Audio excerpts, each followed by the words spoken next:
Welcome student. અગાઉના લેક્ચરમાં આપણે સબ્જેક્ટ ઓડિટિંગમાં ઓડિટરની ફરજો છે જોઈ રહ્યા છીએ, જેની અંદર ઓડિટરની ફરજો છે એને 5 ભાગમાં વિભાજિત કરવામાં આવેલી છે, જેમાં ચોક્કસ સ્વરૂપની નાણાકીય બાબતો અંગે તપાસની ફરજ એ આપણે જોઈ ચૂક્યા. બીજો પાઠ સભ્યો સમક્ષ અહેવાલ રજૂ કરવાની ફરજ એ પણ આપણે જોઈ ચૂક્યા છીએ. ત્રીજું, ઓડિટ અહેવાલમાં નીચે મુજબની બાબતો જણાવવાની ફરજ એ આપણે લાસ્ટ લેક્ચરમાં જોયું હતું. અને આજે આપણે જોવાના છીએ એ છે ઓડિટ અહેવાલમાં સમાવવાની અન્ય બાબતો. બરાબર, તો અન્ય કઈ કઈ બાબતો ઓડિટ અહેવાલમાં છે એ ઓડિટરે જણાવવી જોઈએ કે જે એની ફરજ છે. Companies audit and auditors rules 2014ના રૂલ 11 મુજબ ઓડિટરે ઓડિટ અહેવાલમાં નીચે દર્શાવેલી બાબતો અંગે પોતાનો અભિપ્રાય અને દ્રષ્ટિબિંદુઓ રજૂ કરવાના રહેશે. તો કે અમુક બાબતો જે છે જે ઓડિટ અહેવાલમાં ખૂબ અગત્યની હોય, જે ઓડિટરે પોતાના અહેવાલમાં 100% જણાવવાની રહેશે. પહેલું, કંપની સામે અદાલતમાં ચાલી રહેલા મુકદ્દમાઓ કે દાવાઓની કંપનીની નાણાકીય સ્થિતિ પર કેવી અસરો થશે તે અંગેનો ખુલાસો કંપનીએ પોતાના નાણાકીય પત્રકમાં રજૂ કર્યો છે કે કેમ તે જણાવવાની ઓડિટરની ફરજ છે. એટલે બાય ચાન્સ કદાચ એવું બને કે કંપની ઉપર કોઈ કેસ ચાલતો હોય, કંપની ઉપર કોઈ દાવો ચાલતો હોય, કોઈ મુકદ્દમો ચાલતો હોય, તો એ કંપની ઉપર ચાલી રહેલા કેસ કે દાવાની આપણી કંપનીની નાણાકીય અસર ઉપર, આપણી કંપનીની નાણાકીય પરિસ્થિતિ ઉપર કેવી અસર પડે છે તે અંગેનો ખુલાસો ઓડિટરે પોતાના નાણાકીય પત્રકમાં કરવો જોઈએ. એટલે કે ઓડિટરે કંપની ઉપર ચાલતા કોઈ પણ કેસની કંપનીની નાણાકીય પરિસ્થિતિ ઉપર કેવી અસર થાય છે, સારી થાય છે, ખરાબ થાય છે, કેવા પ્રકારની થાય છે, એ અંગે પોતાના અહેવાલમાં એણે નાણાકીય પત્રકો ઉપર એ મુકદ્દમા કે કેસની કેવી અસર થાય છે એ અંગેની માહિતી ઓડિટરે પોતાના ઓડિટ અહેવાલમાં જણાવવી જોઈએ, જે ઓડિટરની ફરજ કહેવાય છે. લાંબા ગાળાના કરારો, જેમાં ડેરિવેટિવ કરારોનો પણ સમાવેશ થાય છે, તેના પરની સંભવિત નુકસાન કે ખોટ સામે સંલગ્ન કાયદાઓની જોગવાઈઓ કે હિસાબી ધોરણને સુસંગત તેવી જોગવાઈઓ કંપની દ્વારા કરવામાં આવી છે કે કેમ તે જણાવવાનું રહેશે. એટલે કે ઘણી વખત એવું થાય કે કંપનીના અમુક કરારો છે એ ડેરિવેટિવ્સ એટલે શું થાય? ડેરિવેટિવ્સ એટલે કંપનીએ કોઈ બીજી કંપનીમાં જામીનગીરીઓ રોકી હોય, શેરના સ્વરૂપમાં, ડિબેન્ચરના સ્વરૂપમાં, બોન્ડના સ્વરૂપમાં. તો કંપની જો બીજી કોઈ પણ કંપનીમાં આ રીતે શેર, ડિબેન્ચર કે બોન્ડ દ્વારા રોકાણ કરતી હોય, તો એ માટે એને એક ચોક્કસ કરાર છે કરવામાં આવેલો હોય. તો એના કારણે, એ કરારના કારણે કંપનીને કોઈ નુકસાન કે ખોટ જાતી હોય, તો એ અંગે પોતાના હિસાબી ધોરણ પ્રમાણે જ્યારે એ અહેવાલોનું ઓડિટ કરતો હોય છે, ત્યારે એની માહિતી છે એ એણે કંપનીને જણાવવી જોઈએ કે કોઈ પણ એવો કરાર છે કે જેના આધારે કંપનીને નુકસાન થતું હોય, કંપની ધારાની જોગવાઈ પ્રમાણે, હિસાબી ધોરણ પ્રમાણે જ્યારે એ ઓડિટ કરે છે, ત્યારે જો કોઈ પણ પ્રકારનું નુકસાન થતું હોય તો એના વિશેની માહિતી પણ એને પોતાના ઓડિટ અહેવાલમાં જણાવવી જોઈએ. ફોર એક્ઝામ્પલ, કોઈ બહારની કંપની સાથે એણે જે કાંઈ પણ કરાર કર્યો છે, એના કારણે આપણી કંપનીને નુકસાન થાય છે, તો એ વિશેની માહિતી પોતાના અહેવાલમાં રજૂ કરવી જોઈએ. રોકાણકાર શિક્ષિત અને રક્ષણ ભંડોળ ખાતે ફાળવવા પાત્ર જરૂરી રકમ કંપની દ્વારા સમયસર જમા કરાવવામાં આવે છે કે કેમ તે જણાવવાની ઓડિટરની ફરજ છે. એટલે કે રોકાણકારો માટે એક ચોક્કસ એને ભંડોળ છે ફાળવવામાં આવ્યું હોય, એ ભંડોળની રકમ જે છે એ સમયસર એમાં જમા થાય છે કે નહીં એ વિશેની માહિતી પણ ઓડિટરે પોતાના ઓડિટ અહેવાલમાં જણાવવી જોઈએ. એટલે કે આ પ્રકારનું એક ભંડોળ, આ પ્રકારનું એક ખાતું છે ઊભું કરવામાં આવેલું હોય, રોકાણકાર શિક્ષણ અને રક્ષણ ભંડોળ એ ઊભું કરવામાં આવ્યું હોય, એમાં દર વર્ષે એવું હોય કે ભાઈ અમુક રકમ છે એની ફાળવણી કરવામાં આવતી હોય છે. તો આ રકમની ફાળવણી, આ રકમ છે એ કંપની દ્વારા સમયસર જમા થાય છે કે નહીં એ વિશેની માહિતી ઓડિટરે પોતાના અહેવાલમાં રજૂ કરવી જોઈએ. આ જે હતી એ ઓડિટરે પોતાના અહેવાલમાં અન્ય જે બાબતો છે, ઉપરની બાબતો આપણે પણ જોઈએ જ છે, એ જ છે કે ઓડિટરે પોતાના અહેવાલમાં બાબતો રજૂ કરવાની હોય છે, પણ આ એની સિવાયની મુખ્ય 4 બાબતો છે જે પણ ઓડિટરે પોતાના અહેવાલમાં રજૂ કરવી જરૂરી છે. અને 5મું છે એ છે ક્ષતિયુક્ત બાબતો અંગે ખુલાસો. ક્ષતિયુક્ત બાબતો એટલે શું કે ભાઈ અમુક બાબતોમાં કંપનીના હિસાબોમાં ઓડિટરને ભૂલ લાગતી હોય, ક્ષતિ લાગતી હોય, ખામી લાગતી હોય, તો એ વિશેની માહિતી વર્ષ 2013ના કંપની ધારાની કલમ 143માં જણાવ્યા મુજબ એવી ક્ષતિયુક્ત બાબતો કે જેનો ઓડિટર પોતાના અહેવાલમાં સમાવેશ કરવો આવશ્યક બને છે તે અંગેના કારણો અને ખુલાસાઓ જણાવવાની ઓડિટરની ફરજ છે. અમુક એવી બાબતો છે જે કંપની માટે ક્ષતિયુક્ત એટલે કંપનીને નુકસાનકારક છે, કંપનીની નાણાકીય પરિસ્થિતિને, આર્થિક પરિસ્થિતિને નુકસાનમાં લઈ જતી હોય એવી દરેક બાબતો વિશે ઓડિટરે પોતાના અહેવાલમાં રજૂ કરવી જોઈએ, એના કારણો સાથે અને એના ખુલાસાઓ સાથે. કોઈ પણ અમુક બાબતો છે જે કંપનીને ખોટ તરફ લઈ જાય છે, કંપનીને નુકસાન તરફ લઈ જાય છે, તો એનું કારણ શું છે એ પણ ઓડિટરે પોતાના અહેવાલમાં 100% જણાવવું જોઈએ. અને સાથે સાથે એ સિવાય એ કારણનો ખુલાસો કે ભાઈ એ નુકસાનમાંથી કંપનીને કેવી રીતે બચાવી શકાય એ વિશેનો ખુલાસો પણ એને જણાવવો જોઈએ. તો આ હતી ઓડિટરની ફરજો, જે મુખ્ય 5 ભાગોમાં વિભાજિત થયેલી છે. અહીંયા ઓડિટરની ફરજો છે એ પૂરી થાય છે. હવે યુનિટ નંબર 1નો એક લાસ્ટ ટોપિક બાકી છે, એ છે ઓડિટરની જવાબદારીઓ. તો હવે પછીનો જે ટોપિક છે એ છે ઓડિટરની જવાબદારીઓ. બરાબર, કે ઓડિટરની ફરજો આપણે જોઈ લીધી, હવે આપણે જોવાનું છે એ છે ઓડિટરની જવાબદારીઓ. તો કંપની ધારા હેઠળ જે ઓડિટર છે એ નિમણૂક થયેલો હોય એમાં એને પોતાની ફરજો, પોતાની જવાબદારીઓ છે એ હોય છે. જો કંપની ધારા હેઠળ નોંધાયેલા કંપનીના હિસાબોનું ઓડિટ ફરજિયાત છે. વળી તે અંગે ઓડિટરની સત્તા, ફરજો અને જવાબદારી પણ કાયદામાં જ જણાવેલી છે. એટલે કે અહીં ઓડિટરે શું કાર્ય કરવાનું છે તે અંગે લેખિત સૂચન કે કરાર જરૂરી નથી. ઓડિટરે કંપની ધારા હેઠળની પોતાની ફરજોથી પોતે જ વાકેફ થવાનું હોય છે. કંપનીના ઓડિટરની ફરજોને 2 ભાગમાં વહેંચી શકાય છે. જે ઓડિટર છે એ કોઈ પણ કંપનીનું ઓડિટ કરતો હોય ત્યારે કંપનીના ઓડિટનું આપણે ઓડિટ વિશે જ્યારે પ્રાથમિક પરિચય મેળવ્યો હતો સેમ 1માં, ત્યારે આપણને ખબર છે કે જે કોઈ પણ કંપની હોય, કંપનીનું સ્વરૂપ મોટું હોય, તો એને કંપની ધારા હેઠળ પોતાની હિસાબોનું ઓડિટ કરાવવું ફરજિયાત છે. આ માટે ઓડિટરે કેવી રીતે પોતાની ફરજો હોય છે, કેવી રીતની પોતાની સત્તા હોય છે, શું પોતાની જવાબદારી છે, એ દરેક બાબતોને કંપની ધારામાં જ જણાવેલી છે. એટલે કે જ્યારે જોઈન્ટ સ્ટોક કંપનીનું ઓડિટ કરાવવું ફરજિયાત છે ત્યારે ઓડિટરને એની સત્તા, એની જવાબદારી અને એની ફરજો વિશેની માહિતી કંપની ધારામાં જ નોંધાયેલી હોય છે. એના માટે ઓડિટર સાથે કોઈ કરાર કરવો કે ઓડિટર સાથે કોઈ લેખિતમાં એની સાથે વાતચીત કરવી કે લેખિતમાં એની પાસેથી બધી એની સત્તા શું છે, એની જવાબદારીઓ શું છે એ વિશેની લેખિતમાં રજૂઆત લેવી, એ બધું ઇમ્પોર્ટન્ટ નથી. કંપની ધારાની જોગવાઈ અનુસાર જે કોઈ પણ જોઈન્ટ સ્ટોક કંપની છે એમને એમનું ઓડિટ કરાવવું કમ્પલસરી છે. અને એ માટે ઓડિટરની જે કાંઈ પણ સત્તા છે, એની જે કાંઈ પણ જવાબદારીઓ છે, એની જે કાંઈ પણ ફરજો છે એ વિશેની માહિતી કંપની ધારામાં જ આપવામાં આવેલી હોય છે. તો આ માટે ઓડિટર જે છે એની જવાબદારીઓ મુખ્ય 2 ભાગમાં હોય છે. એક કઈ તો કે એક દીવાની જવાબદારી અને એક ફોજદારી જવાબદારી. અને આ ત્રીજી છે એ અન્ય ત્રાહિત પક્ષ પ્રત્યેની જવાબદારીઓ. બરાબર, ઓડિટરની જે જવાબદારીઓ છે એની મુખ્ય 2 જવાબદારીઓ છે, દીવાની જવાબદારીઓ અને ફોજદારી જવાબદારીઓ. બરાબર, હવે દીવાની જવાબદારીઓ છે એમાં 2 પ્રકાર પડે છે પાછા, બેદરકારી અંગે જવાબદારી અને કર્તવ્ય ભંગ અંગે જવાબદારી.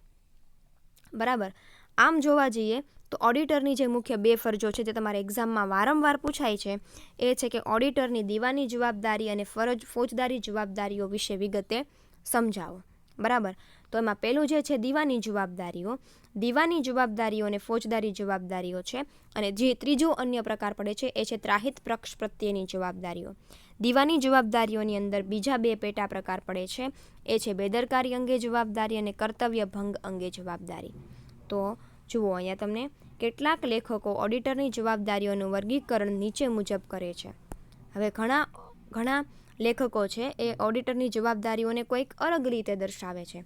એમાં પેલું છે કાનૂની જવાબદારીઓ. એની અંદર દીવાની જવાબદારીઓની અંદર પડતા 2 પ્રકાર, બેદરકારી બદલ જવાબદારી અને કર્તવ્ય ભંગ બદલ જવાબદારી.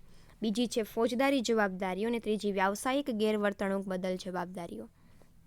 કાનૂની હવે જેમ જેમ ઓડિટના લેખક ફરતા હોય એમ ઓડિટર પોતાની જવાબદારીઓનું વર્ગીકરણ પોતાની રીતે લેખકો છે એ કરે છે.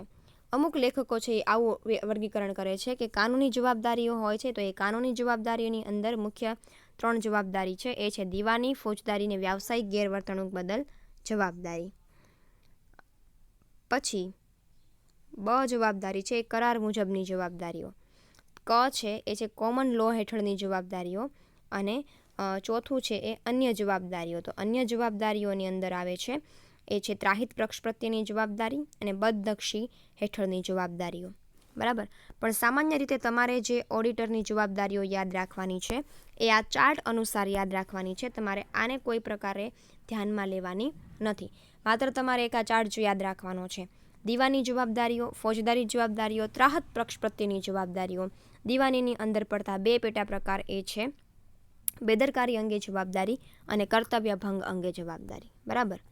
હવે આપણે જોઈએ સૌથી પહેલું એ છે દીવાની જવાબદારીઓ. બરાબર. દીવાની જવાબદારીઓની અંદર શું છે તો કે એની અંદર આપણે જોઈએ કે ઓડિટરની દીવાની જવાબદારી એટલે કે તેની બેદરકારી કે કર્તવ્ય ભંગને કારણે સામા પક્ષને થયેલું નુકસાન ભરપાઈ કરી આપવાની જવાબદારી. તેની દીવાની જવાબદારી નીચે મુજબ 2 પ્રકારની ગણાવી શકાય. દીવાની જવાબદારીઓ શું હોય તો કે ઓડિટર જ્યારે પોતાનું કામ કરવામાં બેદરકારી દર્શાવે, પોતાના કર્તવ્ય, પોતાનું જે કાંઈ પણ ફરજ છે એ ફરજનું પાલન કરવામાં ભૂલ થાય અને એના કારણે સામેવાળા પક્ષને કે જે કંપનીનું તે ઓડિટ કરે છે એને કોઈ નુકસાન થાય તો એ નુકસાનની ભરપાઈ કરવાની જવાબદારી જે ઉદ્ભવે છે એને દીવાની જવાબદારી કહેવાય.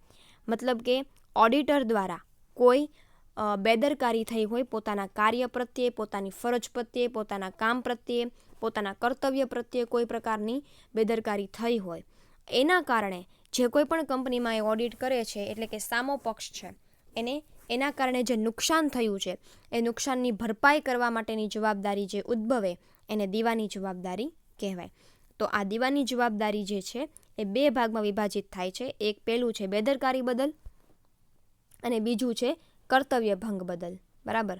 તો પહેલું જે છે બેદરકારી અંગે ઓડિટરની જવાબદારી એ આપણે જોઈએ. તો બેદરકારી અંગે ઓડિટરની જવાબદારીઓ મતલબ દીવાની જવાબદારી કોને કહેવાય પહેલાં ક્લિયર. બરાબર. સામાન્ય રીતે દીવાની જવાબદારી એટલે એવી જવાબદારી કે ઓડિટર પોતાનું કાર્ય કરવા પ્રત્યે કોઈ પ્રકારની ભૂલ કરે છે, બેદરકારી કરે છે, પોતાની ફરજનું યોગ્ય રીતે પાલન નથી કરી શકતો અને એના કારણે જે કોઈ પણ કંપનીમાં એટલે કે સામા પક્ષમાં જ્યાં તે ઓડિટ કરે છે ત્યાં કોઈ નુકસાન થાય તો એ નુકસાનની ભરપાઈ કરવાની જવાબદારી જે ઉદ્ભવે એને દીવાની જવાબદારી કહેવાય છે. દીવાની જવાબદારી 2 પ્રકારની છે. એક છે બેદરકારી બદલ એટલે કે અને બીજું છે કર્તવ્ય ભંગ બદલ. તેમાં બેદરકારી બદલ જે ઓડિટરની જવાબદારીઓ છે દીવાની જવાબદારીઓ એની અંદર આપણે ડિટેલિંગ જોઈએ. ઓડિટર ઓડિટના હેતુ માટે શેરહોલ્ડરોનો પ્રતિનિધિ ગણાય છે. એજન્ટની ફરજ છે કે તેને સોંપેલું કામ વ્યાજબી કાળજી અને કુશળતાથી કરવું જોઈએ. ઓડિટર પણ શેરહોલ્ડરોનો એજન્ટ હોવાથી કંપનીના હિસાબો ઓડિટ કરવાનું કાર્ય તેને વ્યાજબી કાળજી અને કુશળતાથી કરવું જોઈએ. જો તે પોતે સોંપેલું કામ વ્યાજબી કાળજી અને કુશળતાથી નહીં કરે તો તેણે પોતાના કાર્યમાં બેદરકારી બતાવી છે તેમ કહેવાય. શું કહે છે કે ઓડિટર છે એનું કામ શું તો કે શેરહોલ્ડરોના પ્રતિનિધિ તરીકે એ કંપનીમાં કામ કરે છે. હવે જ્યારે કોઈ પણ પ્રતિનિધિ તરીકે તમે કામ કરતા હો ત્યારે હંમેશા તમને જે કામ સોંપાયેલું છે એ કામ તમારે તમારી પૂરેપૂરી કુશળતાથી ને કાળજીથી કરવું જોઈએ. એમ ઓડિટર પણ અહીંયા શેરહોલ્ડરોનો પ્રતિનિધિ છે એટલે એને જે કાંઈ પણ કાર્ય સોંપવામાં આવે છે એ કાર્યનું એણે 100% કાળજીપૂર્વક પૂર્ણ કરવું જોઈએ. અને જો તેને સોંપેલા હિસાબો અંગેનું કાર્ય જ્યારે ઓડિટર છે શેરહોલ્ડરના એજન્ટ તરીકે હોવાથી એને જે કાંઈ પણ હિસાબોનું કાર્ય સોંપવામાં આવ્યું છે એ એને પોતાની 100% વ્યાજબી કાળજી રાખીને 100% કુશળતાથી એને પોતાનું કામ છે પૂરું કરવું જોઈએ. જો ઓડિટરે પોતાનું કામ જે છે એ 100% કાળજીથી કે કુશળતાથી નથી કર્યું તો એણે પોતાના કામમાં બેદરકારી રાખી છે એવું કહેવાય. એ તો છે કે જ્યારે કોઈ પણ વ્યક્તિને તમે કામ સોંપો છો એ સોંપેલું કામ એ નિશ્ચિત સમયમાં પૂરું નથી કરી શકતું તો એ એની કાર્ય પ્રત્યેની બેદરકારી જ ગણાય. એમ ઓડિટરને પણ ઓડિટર પણ શેરહોલ્ડરોનો પ્રતિનિધિ છે. શેરહોલ્ડરો દ્વારા જે કાંઈ પણ કાર્ય એને સોંપવામાં આવ્યું છે એ કાર્ય જો એ સાચા સમયે યોગ્ય સમયે કાળજીપૂર્વક પૂરું નથી કરી શકતો તો મતલબ કે એણે પોતાના કાર્ય પ્રત્યે બેદરકારી જણાવી છે, બેદરકારી દર્શાવી છે એવું કહેવાય. જો તે પોતાના કાર્યમાં બેદરકારી બતાવે અને તેના પરિણામે કંપનીને નુકસાન થાય તો તે નુકસાનની ભરપાઈ કરી આપવા તે જવાબદાર ઠરે છે. પોતાની બેદરકારીના કારણે જો એના કંપનીના ઓડિટમાં કોઈ નુકસાન ગયું છે તો એ નુકસાનની ભરપાઈ કરવાની જવાબદારી 100% ઓડિટરની રહેશે. બરાબર, આ છે પહેલી બેદરકારી પ્રત્યેની જવાબદારી.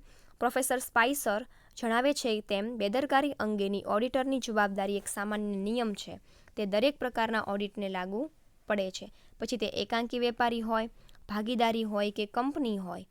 અહીં પ્રશ્ન એ છે કે વ્યાજબી કુશળતા ને કાળજી એટલે શું? આનો જવાબ સ્પાઇસર એન્ડ પેગલર આ રીતે આપે છે. હિસાબી વ્યવસાયની આધુનિક પરિસ્થિતિમાં ઓડિટરે પ્રાપ્ત કરેલા અમુક કુશળ અને ઉદ્યમની સામાન્ય સરેરાશ ખૂબ ઊંચા દરજ્જાની છે. અમુક કિસ્સામાં ઓડિટર બેદરકારી બદલ દોષી છે કે નહીં તે પ્રશ્નનો નિર્ણય મુખ્યત્વે વ્યવસાયના સામાન્ય સભ્યો એ અપાયેલા ધોરણો સાથે સરખાવીને કરવામાં આવે છે. તો શું કહે છે કે બેદરકારી તો સ્પાઇસર અને પેગલર જે છે એણે એવું કીધું છે કે ભાઈ જ્યારે કોઈ પણ કંપનીમાં ઓડિટર એને સોંપવામાં આવેલા કાર્ય એ યોગ્ય સમયે પૂર્ણ નથી કરતું, યોગ્ય સમયે અને કાળજી અને કુશળતાથી પૂર્ણ નથી કરતું અને એના કારણે જો કંપનીને નુકસાન જાય છે તો એ નુકસાનની ભરપાઈ કરવા માટે ઓડિટર છે 100% જવાબદાર છે. એ પછી એકાંકી પેઢીનો કોઈ પણ ઓડિટર હોય, ભાગીદારી પેઢીનો હોય કે કંપનીનો હોય. પણ અહીંયા આપણને પ્રશ્ન એ થાય કે ભાઈ કાળજી અને કુશળતા આપણે કયા અર્થમાં લેવું જોઈએ? બરાબર, ત્યારે સ્પાઇસર અને પેગલર એવું જણાવે છે કે હિસાબી વ્યવસાયની આધુનિક પરિસ્થિતિમાં ઓડિટરે પ્રાપ્ત કરેલા અમુક કુશળ અને ઉદ્યમની સરેરાશ ખૂબ ઊંચા દરજ્જાની છે. અમુક કિસ્સામાં ઓડિટર બેદરકારી બદલ દોષિત છે કે નહીં તે પ્રશ્ન મુખ્યત્વે વ્યવસાયના સામાન્ય સભ્યોએ આપેલા ધોરણ સાથે સરખાવીને કરવામાં આવે છે. એટલે કે સ્પાઇસર અને પેગલરના મતે એવું છે કે આધુનિક સમયમાં, આધુનિક પરિસ્થિતિમાં ઓડિટર માટે અમુક દરજ્જાઓ છે, અમુક ઊંચા દરજ્જાઓ છે એ જે કોઈ પણ કંપનીમાં ઓડિટર કામ કરે છે ત્યાંના સભ્યો દ્વારા જ અમુક નિર્ણયો છે, નિયમો છે એ ઓડિટર માટે નક્કી કરવામાં આવેલા હોય છે. એટલે કે જ્યારે ઓડિટર જે કોઈ પણ વ્યાવસાયિક કંપનીમાં એઝ અ ઓડિટર તરીકે કામ કરે છે ત્યારે ત્યાંના સભ્યોએ જે કાંઈ પણ ધોરણો નક્કી કર્યા છે એ ધોરણોની બહાર ઓડિટર જાય એટલે એ બેદરકારી દર્શાવી છે અને એના કાર્યમાં એવું કહી શકાય. બરાબર, એટલે સામાન્ય રીતે ઓડિટરની જે જવાબદારીઓ છે એ જે કોઈ પણ વ્યાવસાયિક કંપનીમાં ઓડિટર તરીકે કામ કરે છે એ વ્યાવસાયિક કંપની જ પોતે પોતાના ધોરણો નક્કી કરે છે અને જો એ ધોરણો નક્કી કર્યા છે એની બહાર ઓડિટર જ્યારે કાર્ય કરે છે ત્યારે એ બેદરકારી દર્શાવે છે એવું કહેવાય. આ તબક્કે બેદરકારી અંગે નુકસાન વળતરને લગતા નીચેના મુદ્દાઓ ધ્યાનમાં રાખવા જરૂરી છે. અત્યારે આપણે ખાલી છે એ બેદરકારી પ્રત્યેની ઓડિટરની જવાબદારીઓ શું છે એનો અર્થ ખાલી સમજીએ છીએ. આની પછીના જે મુદ્દાઓ છે એ આપણે નેક્સ્ટ લેક્ચરમાં જોઈશું. ઓકે, તો આજે આપણે મુખ્યત્વે 3 વસ્તુ જોઈ. એક તો કે ઓડિટરની જે ફરજો છે એનો ટોપિક આપણે પૂરો કર્યો અને બીજું જે છે આપણે જોયું એ છે ઓડિટરની જવાબદારીઓ અને એમાં મુખ્ય 3 જવાબદારીઓ છે: દીવાની, ફોજદારી અને ત્રાહિત પક્ષ પ્રત્યે. દીવાનીના 2 પ્રકાર પડે છે અને એમાં દીવાની જવાબદારીઓ છે આપણે આજે સ્ટાર્ટ કરી છે અને એની અંદર બેદરકારી અંગેની જવાબદારીઓ છે એનું આપણે ખાલી એક્સપ્લેનેશન સમજ્યા છીએ. નેક્સ્ટ લેક્ચરમાં આપણે આગળ જોઈશું. Thank you.